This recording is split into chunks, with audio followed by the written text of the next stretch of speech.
Okay, so we are getting towards the end of EML, not exactly at the end. So today will be normal schedule. Tomorrow will be a flex day, but we will have the skits in the morning and possibly the last go around. So at 8:30 in the morning you can start your skit preparation, and then maybe 10 o'clock, that give you enough time, we can have the skits. And then depending how long the skits last, we'll either do our last go around in the morning, tomorrow morning, or we'll wait and do it Sunday morning. And then Sunday morning also we'll do the Lama Chupa Puja. It's Lama Chupa Day. It'll be the 10th of the month, or the 9th probably. And so we do that puja on, that day every lunar month. And it's so convenient that it happens, as we're finishing the course, because it's a very nice way to conclude a course by making lots of offerings to the Buddhas and Bodhisattvas. And then Sunday afternoon, the forest, or whatever, your meditation hall, or whatever it is. And then I think on Monday morning, some people are starting to leave, and I think most of you are staying. So that's the upcoming schedule. Tomorrow night, tomorrow is the 8th of the lunar month, and so it's the day we do Tara Puja. So we will be doing that tomorrow evening. And so I thought maybe I should talk a little bit about who Tara is for some of you who may not be familiar with this. So Tara, do we have a picture of? Oh, yes, Tara. Can we turn off that light? we have the sunlight. We don't have that. Thanks. So Tara is a female manifestation of the Buddha. In the Mahayana, the way the Buddha is viewed is that Buddha has an omniscient mind and has the ability to manifest in many different forms for the benefit of sentient beings. Okay, so one such form was as Shakyamuni Buddha, who appeared on our earth and turned the Dharma wheel. But if you just take Shakyamuni Buddha, that story at face value, then you have him practicing for 3 countless great eons, and then only being able to teach for 45 years, and then entering into parinirvana and that doesn't make sense, that you would spend so much time on the Bodhisattva path and then attain enlightenment and then teach only 45 years. Yeah? And so in the Mahayana view of the Buddha, the Buddha was actually enlightened before, but showed that appearance on this earth. And whether he showed the appearance or attained enlightenment, on our earth or not, that part is not so important. But the idea is that the continuity of the Buddha exists after, the mind stream of the Buddha exists even after he leaves his physical body, and even though he has eliminated all the obscurations. Okay, so the elimination of obscurations doesn't cease the continuity of mind, it ceases the continuity of obscurations. Okay, but the pure nature of the mind continues. And so because the Buddha has practiced for so long and done so many practices, to really accumulate merit and learn all these different abilities, the super knowledges and so forth, then he can really be of great benefit to other living beings. So one manifestation that the Buddha appears in is as Tara, a female manifestation. Okay? And so Tara and the Buddha have the same realizations. You know, when we do Chenrezig also, Chenrezig, Tara, the Buddha, Manjushri, they all have the same realizations. They're all the Buddhas, okay? And don't think of them as different personalities, because our mind tends to grasp things that truly existent, and then we'll think truly existent Buddha, truly existent Tara, truly existent Chenrezig, truly existent Manjushri. So if I pray to Tara, maybe the Buddha's going to get jealous, you know, or if I build Chenrezig hall, then Manjushri's going to get jealous, you know, because we're looking at them as ordinary beings, you know, each with truly existent personalities, whereas it's much more appropriate to see them as manifestations of the truly extraordinary qualities that the mind develops as it is purified and as it, you know, develops its own potential. Okay? And so, you know, part of that is the ability to emanate in many kinds of different bodies for the benefit of sentient beings.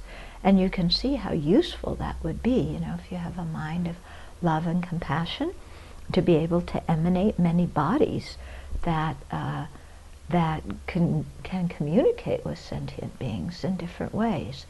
So all the emanations of the Buddha, they don't announce themselves, they don't wear name tags. When they appear in our lives, they don't come with a name tag. Hi, my name is so-and-so Buddha, you know, I'm from this and that Pure Land and I'm here to benefit you. That's not the way it works. Okay, they manifest as ordinary beings to benefit us. But they can also manifest as different meditational deities. Okay, so in Tara's particular case, there was a person who practiced, who attained liberation and became Tara. But also another way to see Tara is as a manifestation of all the qualities that the Buddha, that any Buddha has. Okay, and so then we may wonder, well, why does the Buddha need to manifest as Tara? Okay. You know, and why Chenrezig? And why Manjushri?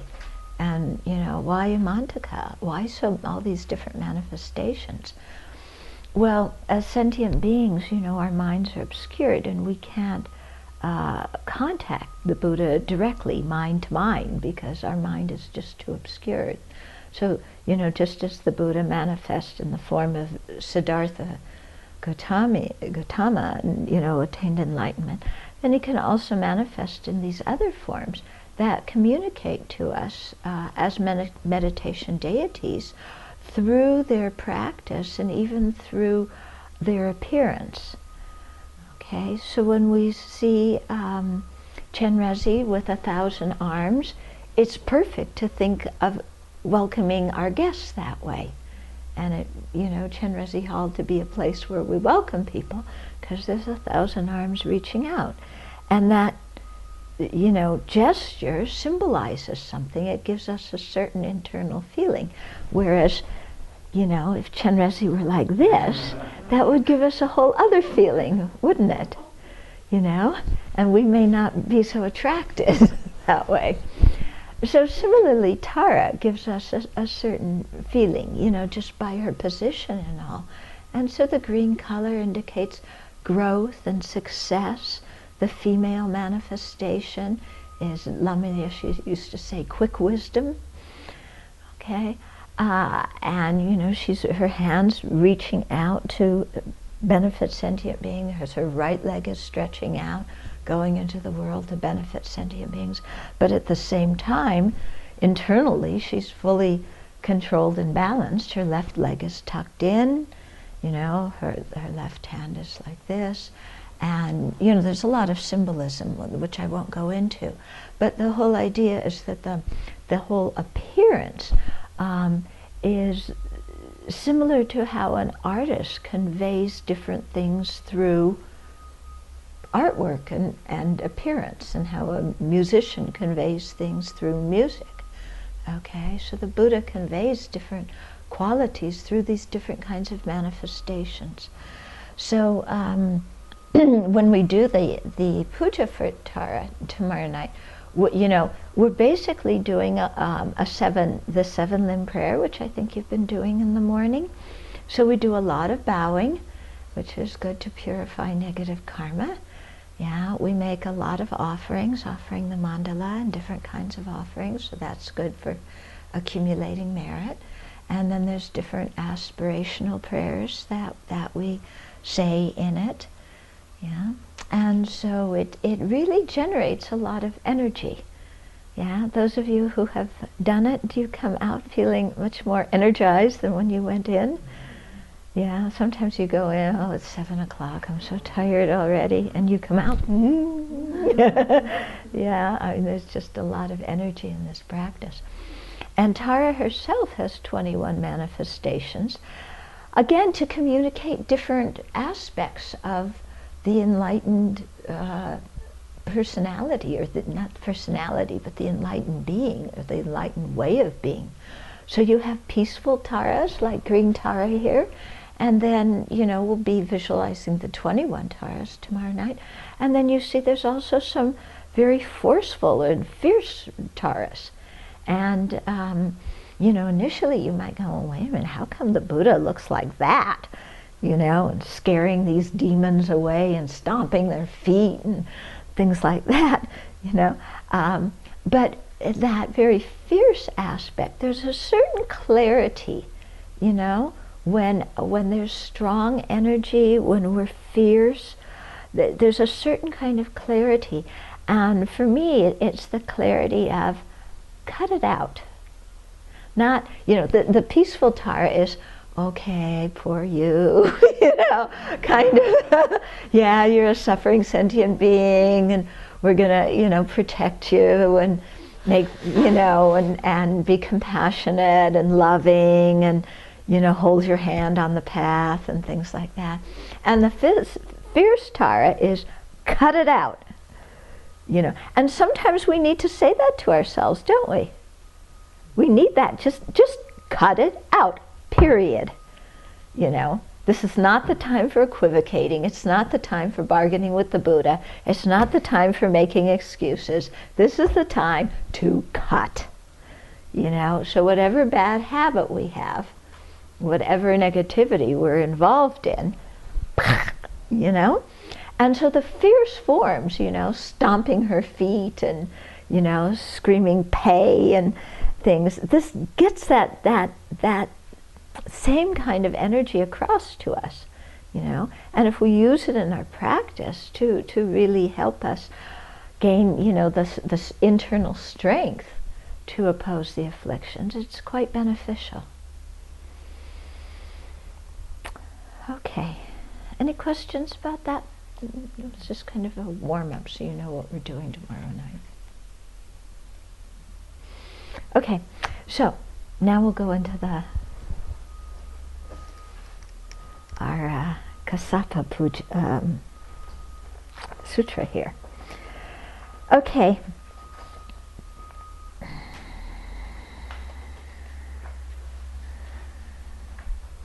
So we left off where the Buddha is saying that when Kassapa goes to see families, he is as elated and happy over the gains of others as he is over his own gain.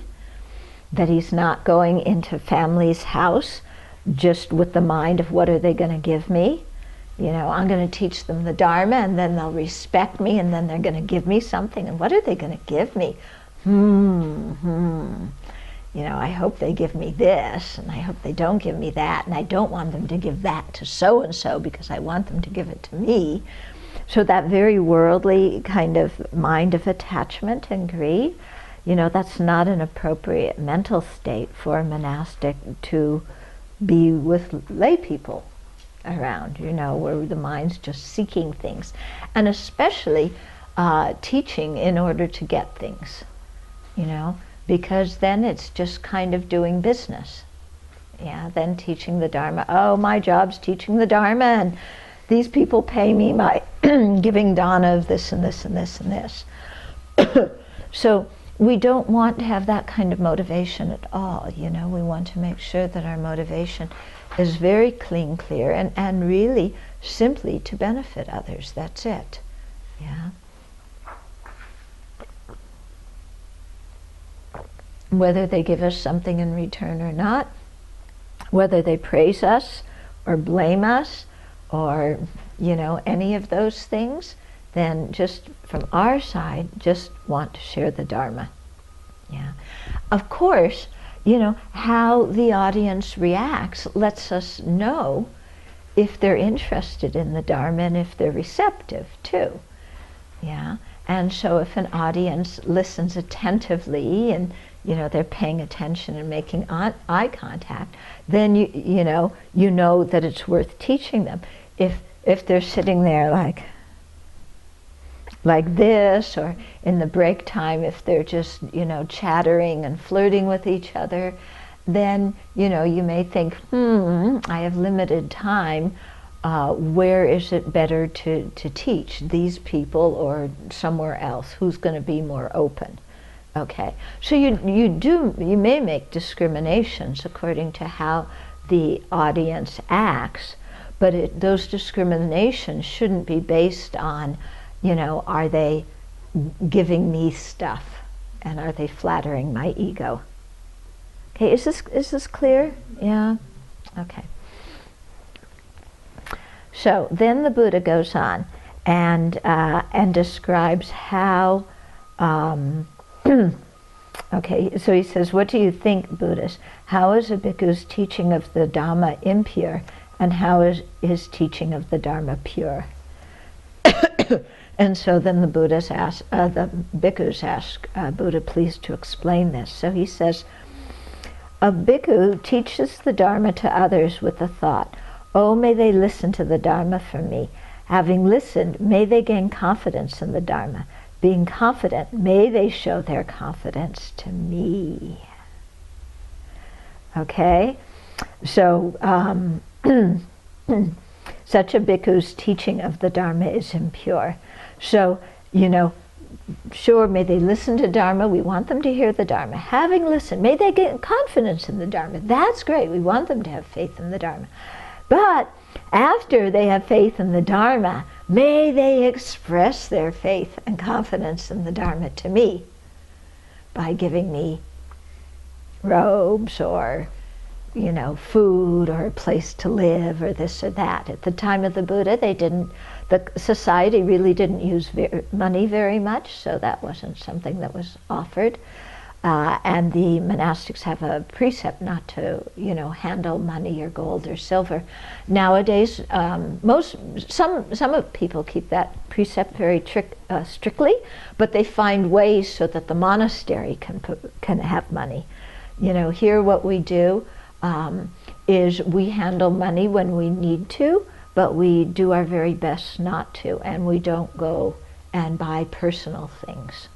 Okay, if we go and handle money, it's on behalf of the Abbey for things that the Abbey needs, and try to give most of the money to the Abbey so that the Abbey takes care of all of the monastics. And I think this is what many people tend to give. I mean, we're building Chenrezig Hall.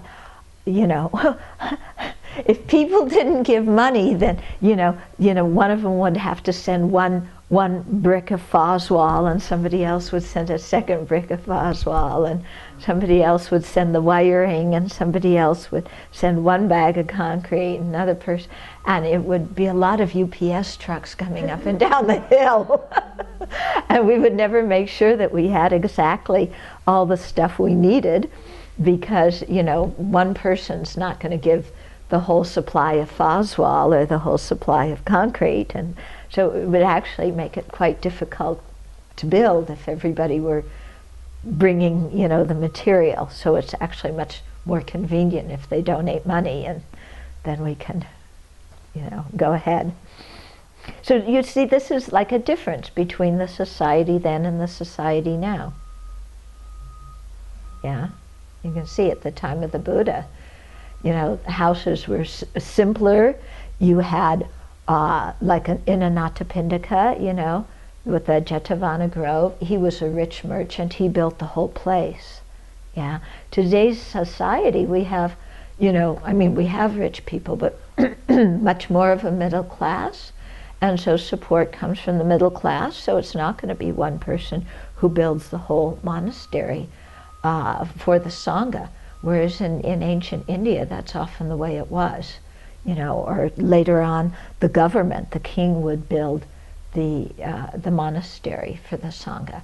You know, I don't think President Obama is going to build our monastery. I don't think the Republicans would let him.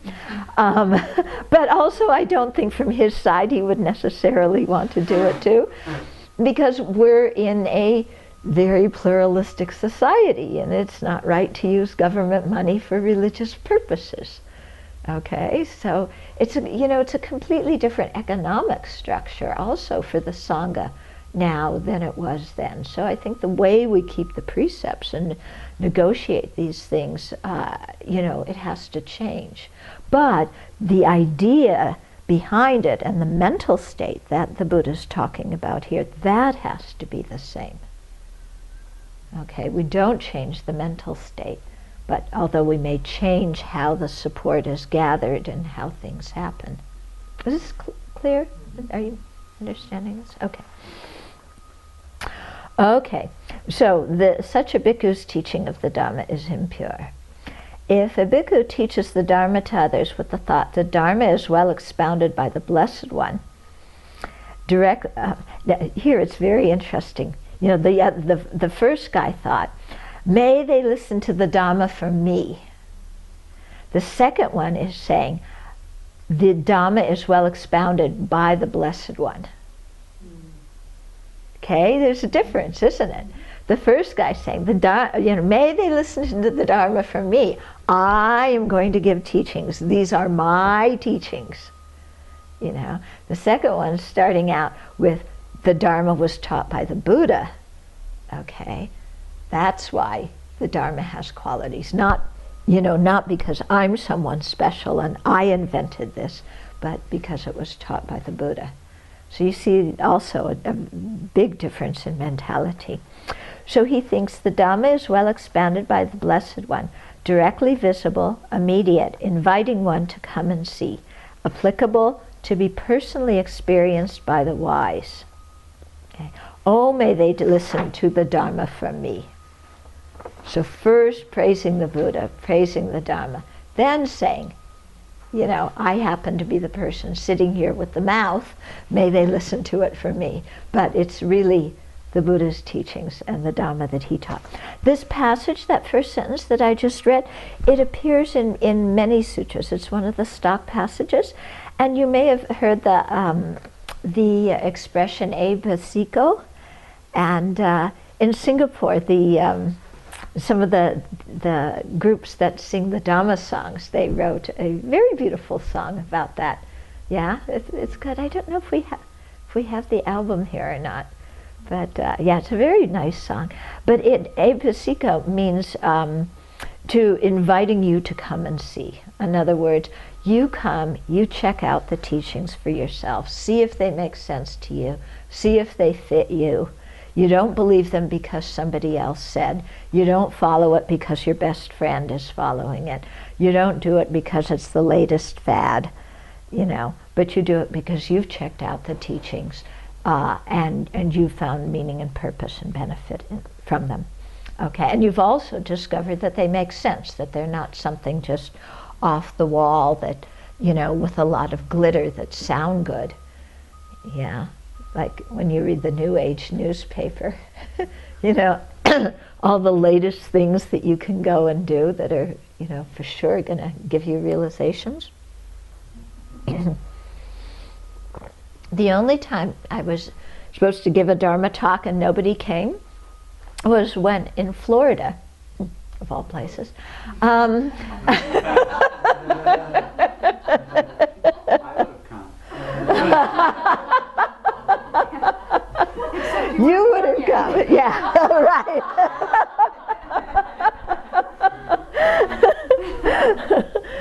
It was at one of these places where they hook you up to some kind of thing, and then they do things with colors and things to get different brain waves going. Yeah. So all these people were, you know, sitting in these chairs with these things and flashing lights and sounds to do different things to your brain waves to get you in a meditative state. I don't know how much they paid to do that, you know. But my Dharma talk, which was free, therefore they thought it wasn't worth anything because it was free. You know, nobody came to. Yeah, it was quite interesting. So then the people at the studio offered me one of these free treatments. I declined. But yeah, it was quite interesting. Only time I ever gave a talk where nobody came. Okay, how did I get on that? Come and see. Yeah, come and see. Right, yeah. So you check out the teachings yourself, and you don't just go with the glitter. And you don't just go the easy route, you know. I mean, do you really think some machine with the flashing lights and flashing sounds and stuff is going to give you a realization of loving kindness without your mind having to do anything? Oh, that's way more entertaining. Yeah, that's not going to happen, but it is more entertaining. Yeah. I'm sure in all of us that a wish for that to happen. Yeah, you know, we definitely as human beings, we have this, we like something mystical, magical, where we don't have to do anything, you know, where we're going to get, you know, boinked on the head, or flashed in the eyes, or drink some water, or, you know, hear some special puja or something, and that's going to do it for us. You know, and all we have to do is be there. We don't have to do anything. The Wizard of Oz. Just click our heels. Yeah, yeah. But you know, we human beings, there's part of us that likes that. And so you see many times in Buddhist countries, that's what Buddhism degenerates into. Yeah.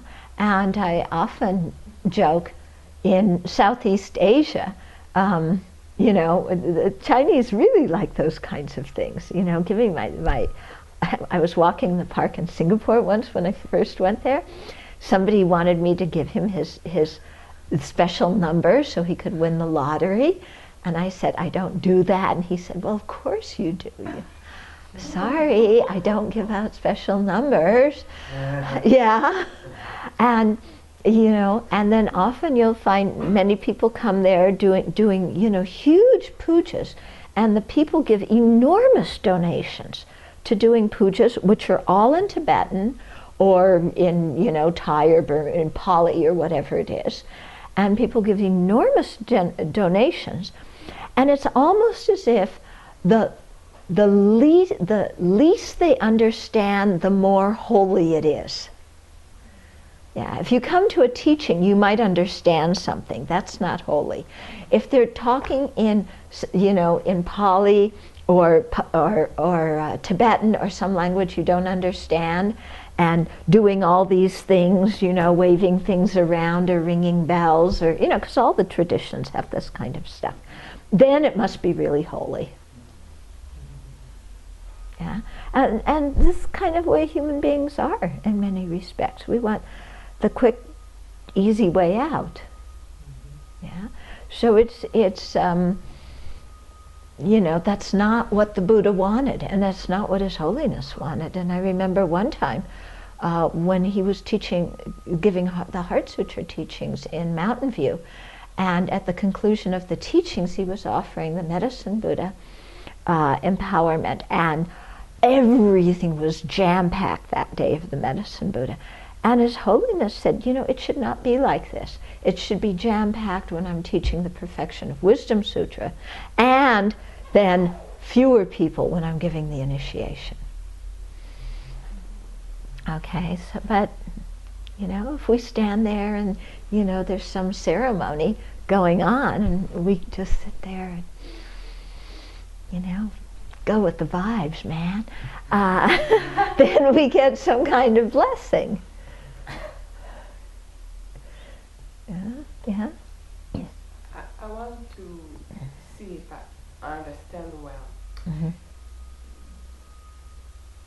I often hope that something like that would happen because I've seen it, we read it, and even in the stories of the Buddha, there's people that have realization like that.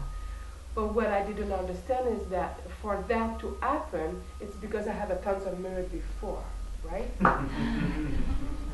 That's where I, like, Yeah. Eckhart Tolle, something happened to him, and Baron Katie too, and you know, a big realization, and but the knowledge of not knowing, I didn't know, like, well, for this to happen, it's because there was practice before. Right. Many, many lifetimes full of practice. Yeah. So that's the idea. If we create the cause, the realization's going to come. We don't have to worry so much about it. Okay? What we have to put our attention on is creating the cause for realizations. Yeah. And then if something ripens like that, it's good. But even then, you know, it doesn't, that kind of thing happening doesn't happen to many people. Yeah. Even you create a lot of karma beforehand, it doesn't necessarily mean that you're going to get some, you know, trombone playing, drum beating, you know, cymbals oscillating realization. Yeah. I don't know if it was like that for them, but Yeah. out of depression, both of them, but deep depression. And Who was this? Eckhart Tolle, The Power of Now, the guy that wrote The Power of Now. Okay. Eckhart Tolle. Yeah. Oh, I'm not familiar with those people. Yeah. And Baron Katie, she's doing the work.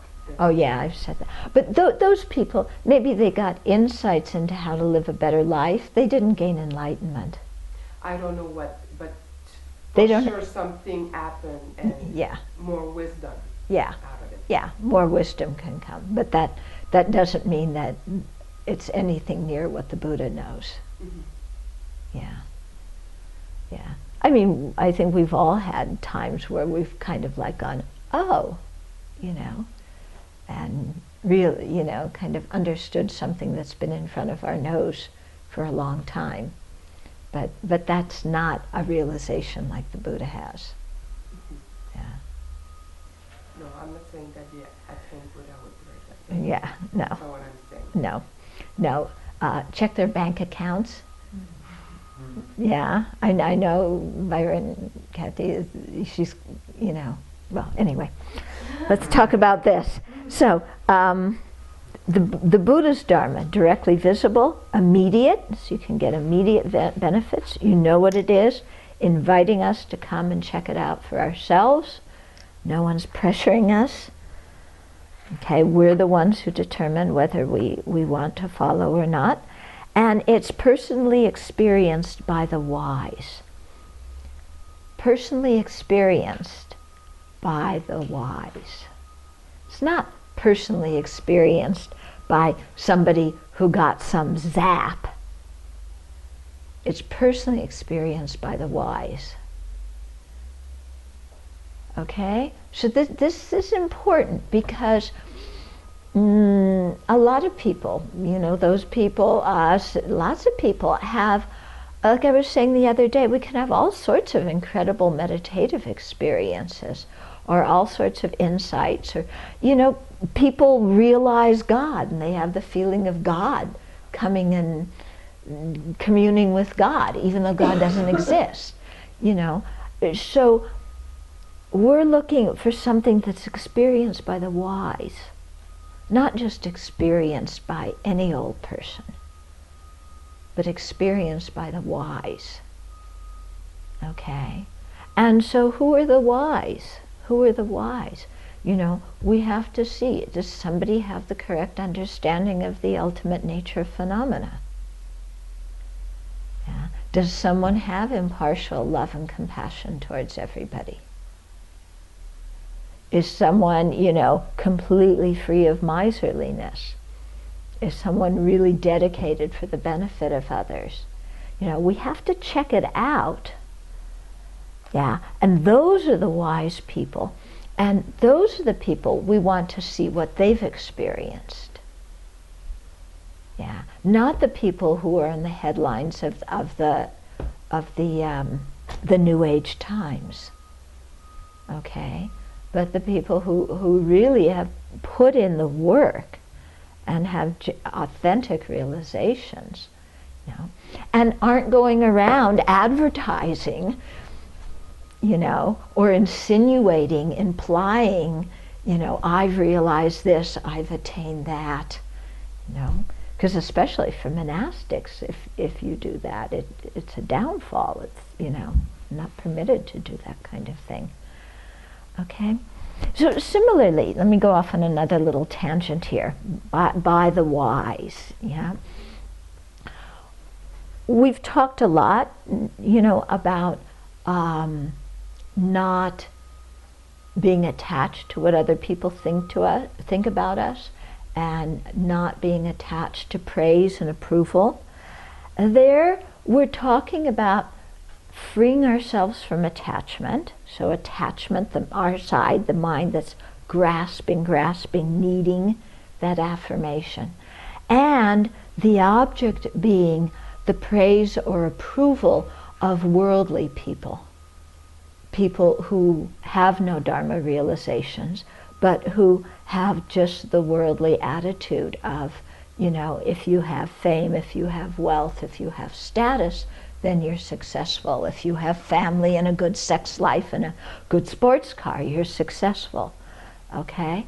So we're talking about overcoming attachment to what those people think about us. Okay? Now, does that mean that our Dharma teachers and the Buddha, that we don't care what they think about us? Yeah. Do we say, oh, well, I don't want to be attached to what anybody thinks about me, so that includes the Buddha Dharma Sangha, it includes my Dharma teacher? Yeah. We don't want to be attached to what our Dharma teacher says. We don't want to be attached to what the Buddha Dharma Sangha says. But we do want to pay attention to it. Okay? Being attached and paying attention are two different things. Okay? So we want to, I'm trying to negotiate because I'm getting burnt. Can we move a little bit this way? Sorry, my skin is quite strange and delicate, and the sun is just going to follow me.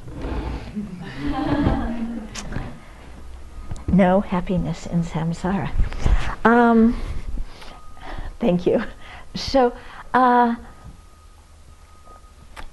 we want to pay attention to, you know, does our behavior correspond with what the Buddha taught? You know, what is our Dharma teacher saying about our action? You know, and I'm not talking about whether we're bringing our Dharma teacher a cup of tea or something like that, but, you know, just the feedback from our Dharma teacher about our behavior and our practice, you know, to care about that kind of thing, and to care about, you know, when I act, then is what I'm acting going according to what the Buddha explained.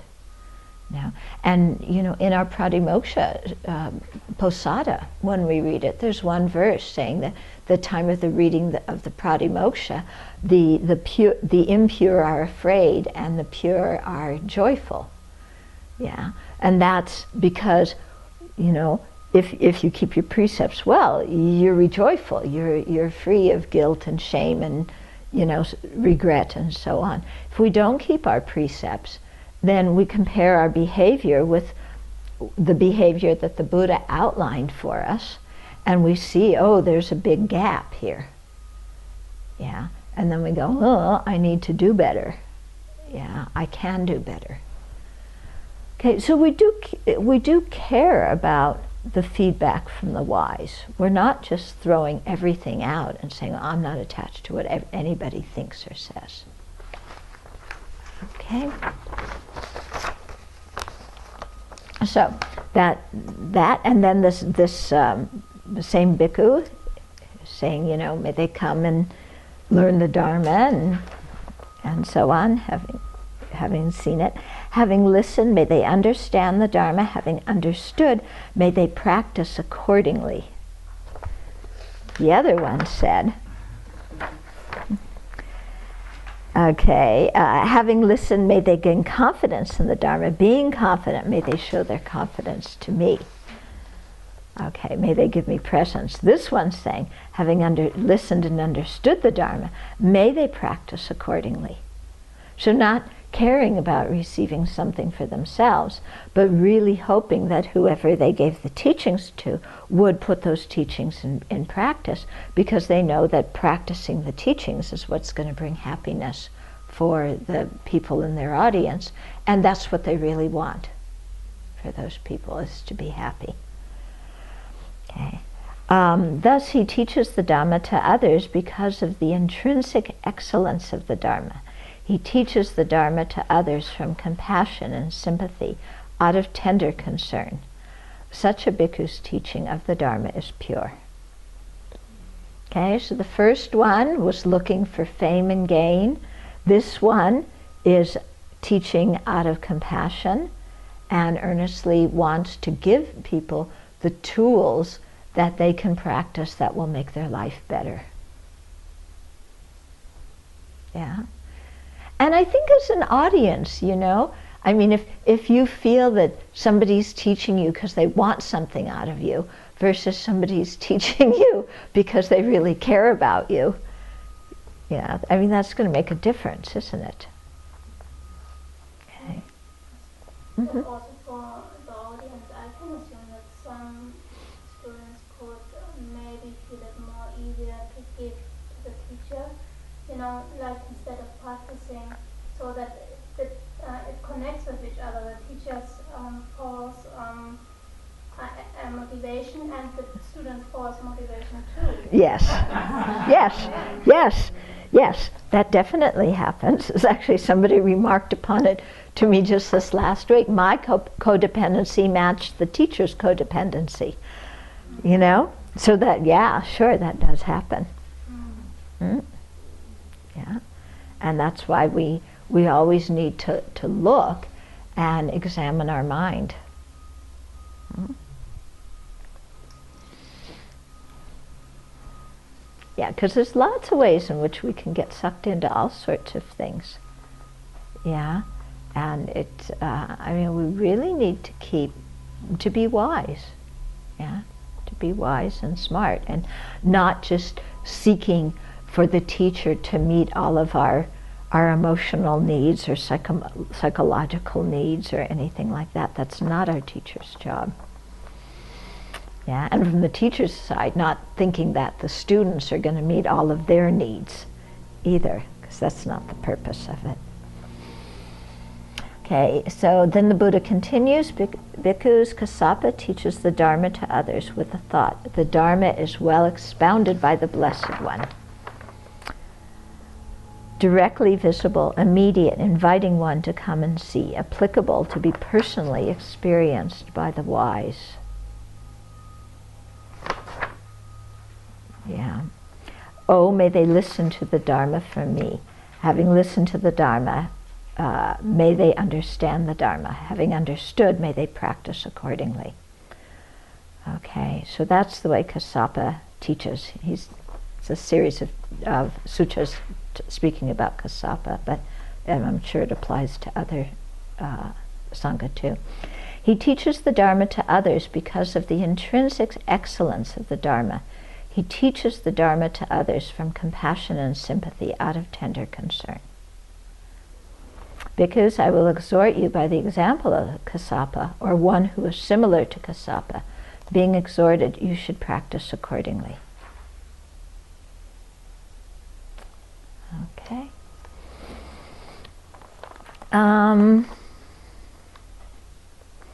Okay, let's I'll just read the next one. We don't have so much time. So this one also happens at Sravasti. Okay, and the Buddha says, bhikkhus, what do you think? What kind of visitor is worthy to be a visitor of families? Okay, and what kind of bhikkhu is not worthy to be a visitor of families? And so the bhikshu said, Venerable Sir, our teachings are rooted in you. Please, give us instruction. So the Buddha says, bhikkhus, a bhikkhu might approach families with the thought, may they give to me, not hold back. May they give to me much, not a little. May they give me fine things, not shabby things. May they give me promptly, not slowly. May they give me considerately, not casually. When a bhikkhu approaches families with such a thought, if they do not give, he thereby becomes hurt. On account of that, he experiences pain and displeasure. Yeah. So, So the conclusion is such a bhikkhu is not worthy to be a visitor of families. Okay, so this could be when we're not just talking about going to visit families in their homes when they invite us. It might be a visit to our own family, or it might be lay people coming up to the Abbey for sharing the Dharma Day or for, some other event. And, we're friendly and we're happy, and in the back of our mind, and we're social with them and everything, and in the back of our mind is the thought, may they give to me, not hold back. Yeah? May they give to me much, not a little. May they give me fine things, not shabby things. May they give me promptly, not slowly. May they give me considerately, not casually. May, kind of, I want, here I am, I'm the Sangha, your job as a layperson is to give to me, and then we say, well, this is the way the Buddha set it up, with the Sangha giving the teachings and the lay people supporting the Sangha, so I'm doing my part. Yeah? So it's easy to have these kinds of thoughts come in the mind. Yeah? If it weren't easy, the Buddha wouldn't be saying this. Yeah? If it weren't easy, if we didn't have this kind of problem, the Buddha wouldn't be giving this kind of instruction. Okay, so we do have this problem. Sometimes we want something, we need something, we're kind of hoping that they'll say, oh, what do you need? And then you can say, well, as a matter of fact, here's the list. Yeah. Okay.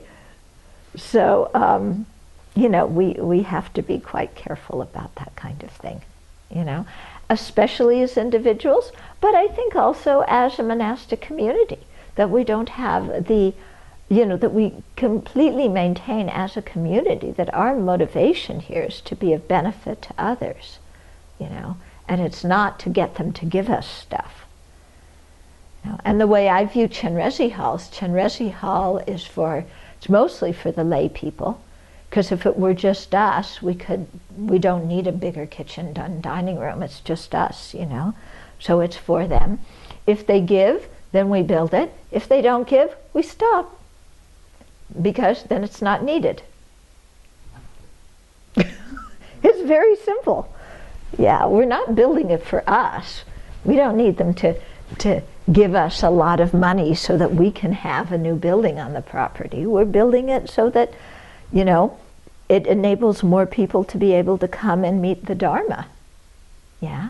But if they don't value the Dharma and they don't want to come and meet the Dharma, and they express that by not, giving to build it, then clearly it's not needed. So it's all very simple. And then we just play in the dirt.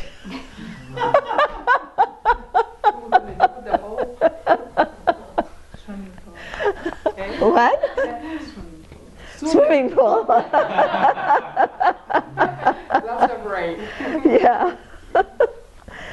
Okay. So I think it's very important that we really have a good attitude towards the lay people that we are in touch with.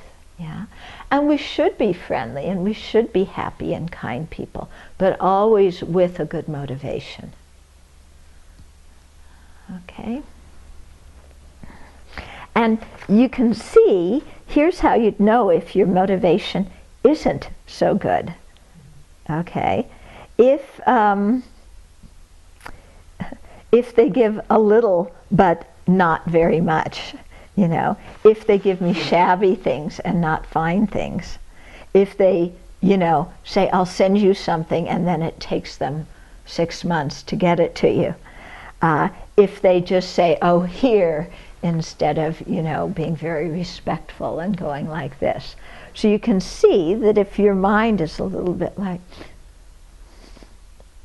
you know, you're hurt, you're taken aback, like, they shouldn't be acting that way towards me, you know, then you can see that, you know, the motivation isn't completely pure. Yeah, the mind, yeah. Because instead of going out and buying something new for us, they gave us something used. Yeah, or instead of getting exactly what they wanted, they got something that was kind of what we wanted. Or, you know, and we can still use it even though, gee, you know, I would have liked this other microwave. We told you to get that one. Why'd you get this one? You know, and our mind's complaining about what people offered.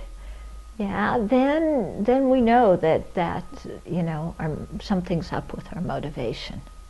Okay, often, like on our wish list, we do put down specifically what we want, but that is, or not what we want, but it's called a wish list, what we wish for. But we do that so that if people want to get something, they know that they're getting something we can use. You know, not something that they send us thinking that we'll use, but it's not the brand we use, or it's not exactly right, and then we have to send it back, and so on and so forth. So to avoid that kind of thing, then we often give them those kind of descriptions. Yeah, but you know, again, as I keep saying, we should not ask for anything that people can't afford to buy for themselves. You know, we should not live nicer than the people who are supporting us. But how do you talk to that mind? What is the best way to talk to that mind when you see that? Okay. Yeah. So when you see that your mind has a greedy motivation, okay, what do you do with that mind? I sit and I say to myself, okay, you know, I make the whole scene up. They give me not one of what I want, but 5. And they come and they make, you know, 10,000 prostrations and get down on their knees, and they offer to me, saying, you are the best monastic we have ever seen. Please accept our gift so we can create some merit. I make up the whole situation exactly, you know, over the top, the way the ego mind would love it. And then I say, what's that going to do for you? Even, you know, they did this whole extravagant thing. What good is, what's that going to do for me? Yeah, so they gave me this, so they gave me that. So what? Yeah, I'm still aging, prone to sickness, and I'm going to die. None of that stuff gets me out of samsara. None of it makes me a better Dharma practitioner. None of it increases, you know, my love, compassion, and bodhicitta. Those offerings don't do anything for me. That whole expression of devotion and faith does nothing for me. Doesn't increase my merit, doesn't purify my mind. You know, the other people are the people creating merit by having respect and being generous. My being the object of it does nothing for me, except consume the good karma that I've created in the past. Because when I'm the recipient of these things, it's due to my own good karma, but now that good karma is finishing. So I just remind myself of that, you know, and that, okay, having that kind of motivation is not appropriate, and if I really think about it, you know, what these people are doing is not actually of any benefit to me, according to the kind of aspirations I have in life and the way I really want to receive benefit.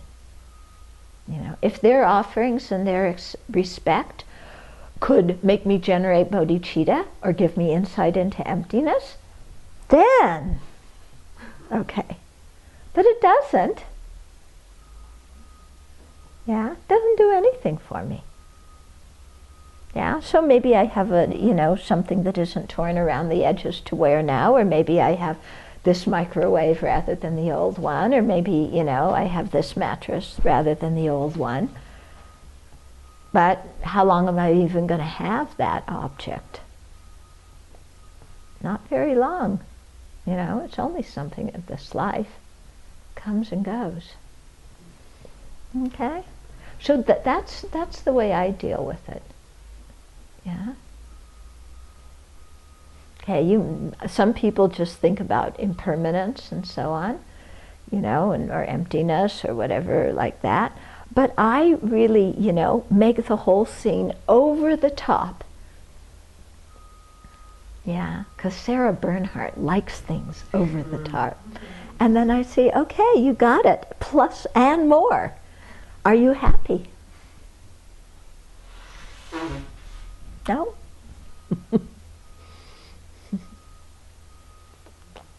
Okay. I saw myself once, way more than once, but I realized there's a person that comes at Dharma Day and brings one fruit. Mm-hmm. And I saw myself a bit ticked off. And he wanted to cut the fruit and put it on the table. I said, no, put it in the basket there. And I realized this is his offering. Yeah. Whatever the big, small, whatever, it's his offering. You should honor that. Yes. And I went to him and I apologized. And I said, next time, you know, not next time, it wasn't, but I make sure that your offering go on the table. Yeah. Yeah. That's very nice. Very nice. Mm-hmm. It's very moving to me that this is the next section we're reading, because the problem that I brought up had to do with when I go back and I'm a visitor with my sister and my parents again, and since we had that discussion in the garden, I've been doing a lot of meditation, asking myself the question, what does it mean to take it personally? Because that feels like a place where there's a lot of stickiness. Yeah, right. So I just keep asking myself that. Mm-hmm. Yeah. Arising. Yeah. Yeah. Because I'm not saying don't accept offerings. And I'm not saying discourage people from making offerings. Because if you do that, that prevents them from creating merit. But taking the offering personally is the same as taking the criticism perfectly. You know, it doesn't really have much to do with us. And especially if you're a Sangha member and somebody gives you something, they're doing it out of respect for the precepts which came from the Buddha, not due to your personality, or not due to your being some kind of holy person and a fantastic practitioner. It's simply because you happen to have the precepts that come from the Buddha. Yeah, so it's nothing personal. Yeah, my teachers often said, you know, if people give you something or if they show respect, then you visualize the Buddha at your heart and you think they're bowing to the Buddha, they're showing respect to the Buddha. You know, you just happen to be here, being the person in the middle. Yeah? But it really has nothing to do with you. And when you think like that, then when people give things, you really rejoice. Yeah, even they give something small, you rejoice because you can really see their very beautiful, pure intention. Yeah. When I was in Indonesia this last year, I was there for Vesak, and the temple organized a special pindapat, a special alms round. Ruby was there at the time, and you know, they used their whole parking lot. They put a tent over it, and then they had to make with string, you know, with rope, walkways, because there were like, how many, 6,000 people who came? Something like that, 9,000 people. something like that. And there were about 20, 25 monastics, would you say? and you know, and we had our alms bowl, and so we had to walk this whole route back and forth and in and out. And all these people are coming and just putting things in our alms bowl. And some put the red packets with money in, and some put noodles, and some put drinks, and some put cookies, and they put all sorts of things in it. And and you would just accept it. And then there was somebody walking by you with a big bag, and when your bowl got full, then you would dump it in the bag, and and then they had to carry the bag, and then the bag got full, and they had to take it somewhere else. But there was something so beautiful about that, because people it was Vesak Day, so they may not come for other events, they may not be terribly, religious, but Vesak Day meant something to them, and they felt, they had some kind of faith and respect in the Sangha. It had nothing to do with who we are personally. I mean, they didn't even know me. I just arrived the day before. But it was just so beautiful to see their wonderful intention.